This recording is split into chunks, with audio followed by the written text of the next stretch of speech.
Very heavy. Watch the tubes. Got it. Got it. Got it. You guys got tubes on your side. Got it.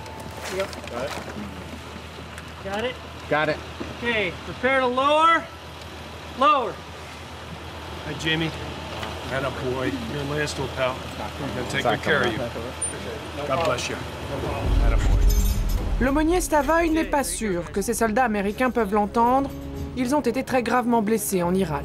Ce matin, il y a en tout 34 blessés, dont 4 cas dramatiques. Leur convoi a sauté sur une bombe. Ils ont miraculeusement survécu, mais à quel prix? Une jambe arrachée, un éclat logé dans la boîte crânienne, une balle dans la nuque, des brûlures et des fractures multiples partout sur le corps. C'est un privilège pour moi de les accueillir. Je le vis comme ça parce que ces gars ont tout sacrifié. Et pouvoir être le premier à les réconforter, c'est un honneur. Ils ne se mettent pas à croire que vous êtes là parce que leur fin approche. Ah non, pas du tout. Des aumôniers sont là-bas avec eux sur le front. Ils font la guerre ensemble. Ils sont habitués à avoir des aumôniers avec eux.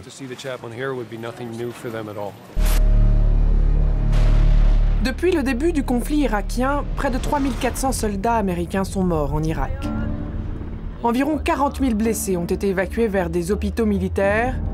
Une bonne part d'entre eux atterrissent sur le tarmac de la plus importante base militaire américaine en Europe, près de Landstuhl, en Allemagne.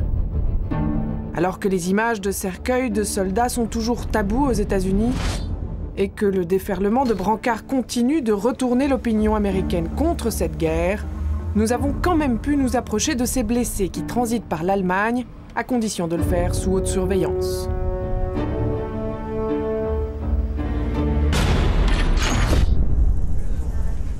L'hôpital de Landstuhl est un lieu de passage. Ici, les soldats reçoivent des soins avant d'être renvoyés au front si leurs blessures le permettent. Sinon, ils sont orientés vers les États-Unis. Mais beaucoup d'entre eux ne retrouveront jamais leur vie d'avant. C'est une blessure terrible. La main droite de ce garçon ne redeviendra jamais normale. Ça va demander une reconstruction très compliquée et une longue rééducation. Stephen Flaherty est le chirurgien en chef de l'hôpital. Les blessés de guerre, c'est sa spécialité. Il s'en est longtemps occupé à Bagdad avant d'être affecté ici, en Allemagne. Et il sait quel mot choisir lorsqu'un blessé grave reprend connaissance. On leur dit qu'ils sont dans de bonnes mains ici. Ensuite, on leur fait une description rapide de leurs blessures. Souvent, quand ils sont trop gravement blessés, on ne leur fait pas sur le champ une liste détaillée de ce qu'ils ont. C'est dur, vous savez, de dire pour la première fois à un jeune homme qu'en réalité, il a perdu une jambe ou un bras. Nous poursuivons notre parcours dans les couloirs de l'hôpital sous l'œil vigilant des responsables de la communication chargés de sélectionner nos interlocuteurs. Nous voici donc dans la chambre de Ruben et de Joshua, deux jeunes soldats de 24 et 25 ans. Une bénévole et son chien leur rendent une petite visite histoire de leur changer les idées. Ruben a été gravement blessé à la jambe, il s'en remettra, mais il lui faudra des mois de rééducation. J'ai roulé sur cette bombe, cette mine. Appelez ça comme vous voulez. Pendant plusieurs secondes, je me suis senti propulsé dans les airs. Je ne sais pas à quelle altitude. C'était vraiment terrible. Vous vous en souvenez? Oui, je m'en souviens. Je m'en souviens. Ça m'a arraché une partie du genou. Vous ne voulez pas avoir votre famille rentrer chez vous? Non, je veux finir ce que j'ai commencé, retourner avec mon unité. Votre blessure vous a renforcé plutôt que l'inverse? Oui, je pense. Ça me donne encore plus de rage et de force. Fait remarquable, nombre de soldats blessés veulent repartir au front. Nous les écoutons attentivement. Nos questions ne dérangent personne à condition que nous n'abordions pas certains sujets. Comment faites-vous pour gérer l'énorme niveau de risque sur le terrain?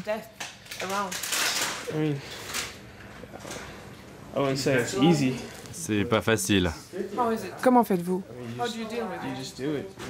On le fait, c'est tout. On connaît déjà les risques avant de partir là-bas. Attends, évite ce genre de considération. Il ne faut pas parler de ça. Ça va pour toi comme pour tous les autres. Parle plutôt de ce que tu as envie de faire plus tard. Ce que je veux faire, c'est rentrer chez moi pour voir mon fils. Il est né l'année dernière, le jour de Noël. J'ai envie de le voir, lui et ma famille. Être à la maison, quoi.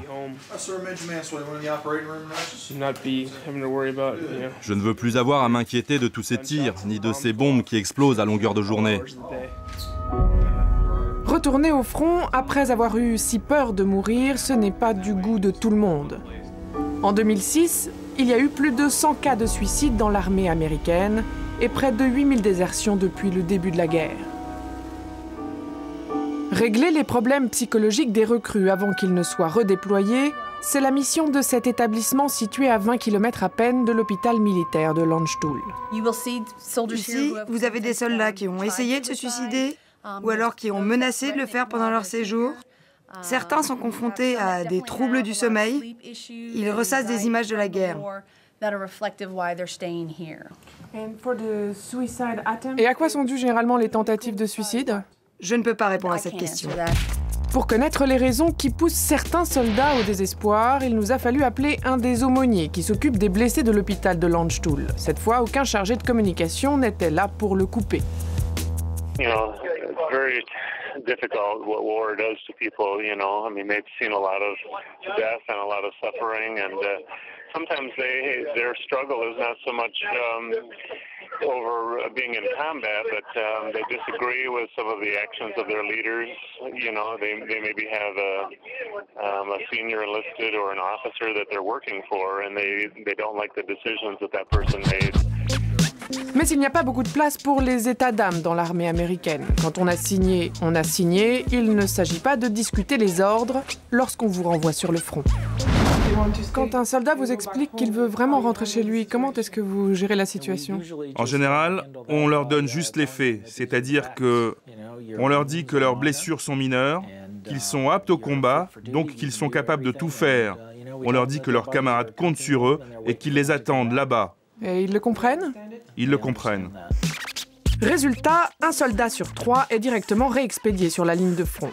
Mais chaque année, les campagnes de recrutement de l'armée sont un peu plus difficiles. Les autorités américaines ont fait jouer l'appât du gain en triplant les bonus des recrues. Mais l'argent n'a pas tous les pouvoirs.